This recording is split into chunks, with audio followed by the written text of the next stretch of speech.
আজ আমি তৈরি করে নিচ্ছি বেগুন পোড়া। কেমন আছেন সবাই? আশা করি ভালো আছেন। নতুন ও পুরানো বিভিন্ন রকম রেসিপি জানতে চ্যানেলটিকে সাবস্ক্রাইব করে নেবেন এবং পাশে থাকা বেল আইকনটাকে প্রেস করে নেবেন। এই বেগুন পোড়াটা ভাত বা রুটি দুটোর সাথেই খেতে বেশ জমে যায়। আমি এখানে দুটো বেগুন নিয়েছি। বেগুন দুটোকে খুব ভালো করে গায়ে সর্ষের তেল মাখিয়ে নিচ্ছি। এখন বেগুন দুটোকে পোড়াতে দিয়ে দেব। এপিট ওপিট উল্টে বেশ ঘুরিয়ে ঘুরিয়ে ভালো করে বেগুনগুলোকে পুড়িয়ে নিয়েছি। যখন বেগুনটা বেশিরভাগটা পুড়ে যাবে তখন গ্যাসের ফ্লেমটা বন্ধ করে দিয়ে 3টে মোটা মোটা রসুনের কোয়া এবং 2টো কাঁচা লঙ্কা পুড়িয়ে নিচ্ছি। অবশ্যই গ্যাসের ফ্লেমটা অন করতে ভুলবেন না। আমি ভুলে গেছিলাম তো, ওই জন্য আপনাদেরও মনে করিয়ে দিলাম। বেগুনগুলো পোড়ানো হয়ে গেছে। এখন আমি 2টো ছোটো সাইজের পেঁয়াজ একদম মিহি করে কুচিয়ে নিচ্ছি আর দিয়ে দিচ্ছি 2টো মাঝারি সাইজের টমেটোটাও খুব মিহি করে কুচিয়ে নেব।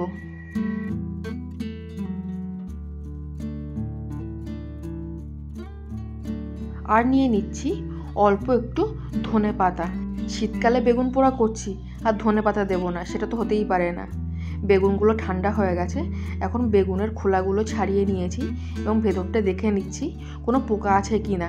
দেখতেই পাচ্ছেন বেগুনটা একদমই ফ্রেশ, কোনো পোকা নেই। এখন কুচানো পেঁয়াজগুলো নিয়ে নিয়েছি। পেঁয়াজের মধ্যে লবণ দিয়ে পেঁয়াজটাকে খুব ভালো করে মেখে নিচ্ছি। পেঁয়াজটা মাখতে মাখতে একটু নরম হয়ে আসলে দিয়ে দিচ্ছি 2টো পোড়ানো লঙ্কা এবং যে 3খানা রসুনের কোয়া পুড়িয়ে রেখেছিলাম সেটাও দিয়ে দিচ্ছি। সবগুলো একসঙ্গে ভালো করে চটকে নিয়ে মেখে নিচ্ছি। আর দিয়ে দিচ্ছি 1 চামচ সর্ষের তেল। সর্ষের তেলটা দিয়েও পেঁয়াজ লঙ্কাগুলো খুব ভালো করে মেখে নিয়ে বেগুনের সাথে মিশিয়ে দেব। খুব ভালো করে এই সময় বেগুনের সাথে পেঁয়াজ লঙ্কা রসুনটা মিশিয়ে নিয়েছি। বেগুন পোড়াটা প্রায় হয়ে এসছে। আর একটা কাজ করলেই বেগুন পোড়াটা খাওয়ার জন্য পুরোপুরি রেডি হয়ে যাবে।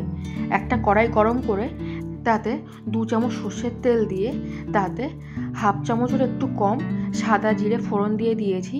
আর দিয়ে দিচ্ছি 2টো থেতো করা রসুনের কোয়া, দিয়ে দিচ্ছি 2টো কাঁচা লঙ্কা কুচি। আপনারা ঝালটা এখানে অবশ্যই নিজেদের আন্দাজ অনুসারে ব্যবহার করবেন। ভর্তাটা একটু ঝাল হলে খেতে ভালো লাগে। এখন দিয়ে দিচ্ছি কুচিয়ে রাখা টমেটো দিয়েও বেশ 3 থেকে 4 মিনিট নাড়াচাড়া করে রান্না করে নেব।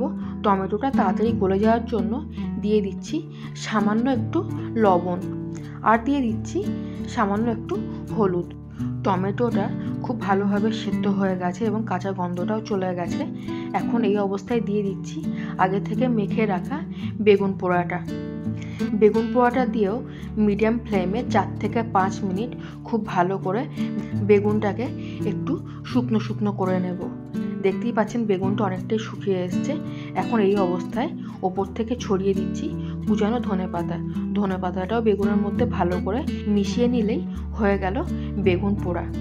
হয়ে গেছে। এটা এখন অন্য একটি পাত্রে তুলে নিচ্ছি। ভিডিওটি ভালো লাগলে একটা লাইক করে দেবেন, কমেন্টে অবশ্যই জানাবেন কেমন হয়েছে। ততক্ষণ সবাই ভালো থাকবেন, সুস্থ থাকবেন। দেখা হচ্ছে অন্য একটি রেসিপি নিয়ে।